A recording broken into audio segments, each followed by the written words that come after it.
Hello, everyone, and welcome to this week's newsletter, the first of Term 4.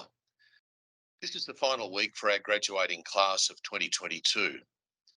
On Monday, we said farewell at a full school assembly, which our Year 12 students exited through a Year 7 Guard of Honour, which was really lovely.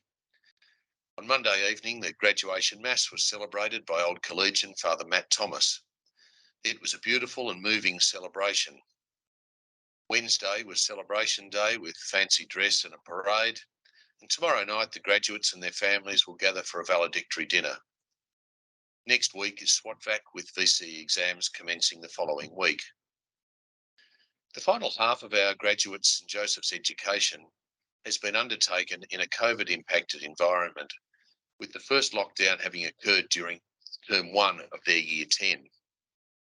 It's been a really challenging 3 years for them, and they are an exceptionally unified group with some outstanding individuals.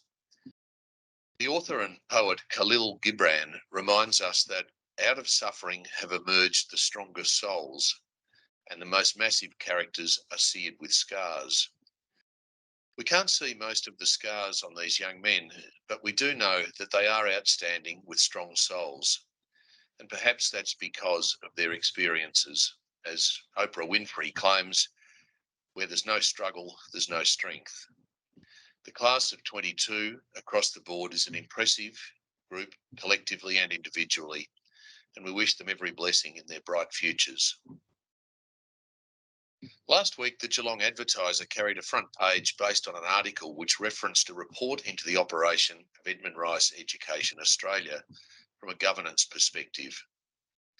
While EREA is St Joseph's governing body, the headline was misleading in that it suggested there were, quote, shocking failings at St Joseph's. We were offered the opportunity to respond by contributing to a follow-up article, but we respectfully declined that on the basis that we felt this would give the issue more prominence than it deserved, particularly in relation to St Joseph's. I'd like to provide you with an accurate update in relation to that review. Following some findings at St Kevin's College about 2 years ago, the state regulating body, the Victorian Regulation Qualifications Authority, and the trustees of Edmund Rice Australia, so VRQA, TEREA, entered into an enforceable undertaking that required reviews of EREA and all the Victorian schools that they govern. The first phase of review was focused on child safety, and St Joseph's was found to be fully compliant with the term exemplary used in feedback to us. The second phase was a governance review, which found that Edmund Rice Education Australia had an inadequate line of sight regarding the operation of schools. And thirdly, Culture and Capabilities report was conducted on EREA.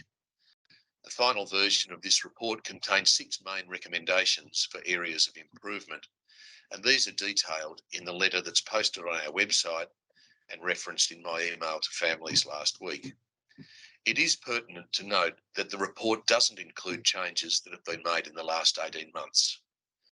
These are substantial and go a long way towards meeting the recommendations of the report and the expectations of the VRQA. One of these changes is the creation of 5 legal entities from the 50 plus EREA schools across Australia, which previously used to be governed as a single entity.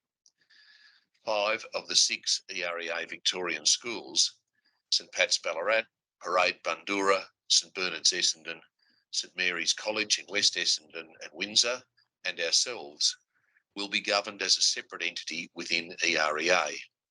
The 6th Victorian school, and that's St Kevin's Toorak, will be governed as a separate EREA entity.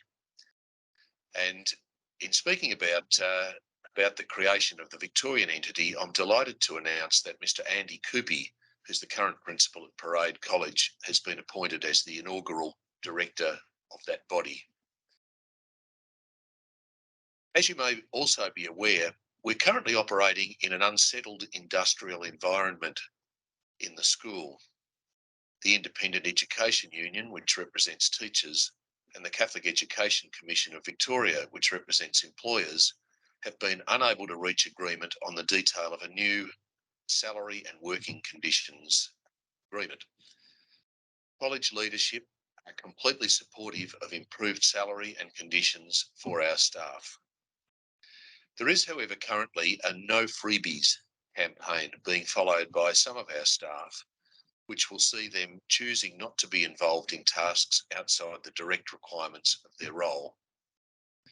Many elements of the college run solely on the goodwill of staff, most of whom are extremely generous with their time and talents.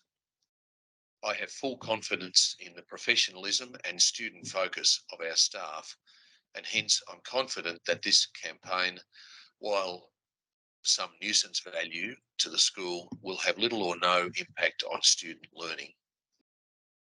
The college leadership team and staff union representatives have been advocating to the IEU and the CECV, respectively, for a rapid resolution to the current impasse.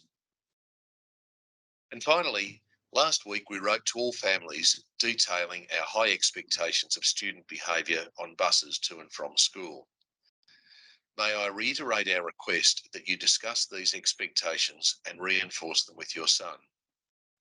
Any behaviour on buses that runs the risk of distracting the driver places all of those on board at risk.